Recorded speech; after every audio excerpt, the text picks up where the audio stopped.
ሰላም እንዴት አደራችሁ? ሰላም አደራችሁ። ኑ ቡና ጠጡ። ዛሬ የእሁድ ቡና ነው። ይህን ይመስላል ያፈላሁት ቡና። ለቡናዬ አስተያየት እፈልጋለሁ፣ ጻፉልኝ እና ቡና ፍቅር ያላችሁ ኑ ቡና ጠጡ። እንኳን ለቡና ቦታም የለኝም እና ኑ ቡና ጠጡ። እኔ ቡና አፈላለሁ፣ ችግር የለውም። አድርጌ ማለት ነው እና ወዳችኋለሁ። ስለ ቡና አስተያየት ስጡኝ። በጥሩ ደስ በሚል ሁኔታ ውሃም ተፈለጋችሁ ውሃም አድርጌ አቅርቤ ያለው ማለት ነው። የኔ አቀራረብ እንደዚህ ነው። አስተያየት ስጡኝ። አስተያየት ፈልጋለሁ። ወዳችኋለሁ። መልካም ዕለተ ሰንበት። እንዲሁም ዛሬ ቅዱስ አማኑኤል ነው።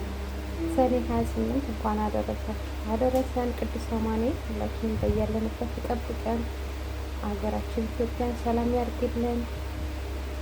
የዛሬ ዓመት በሰላም ያድርሰን። እንዲሁ እንዳለን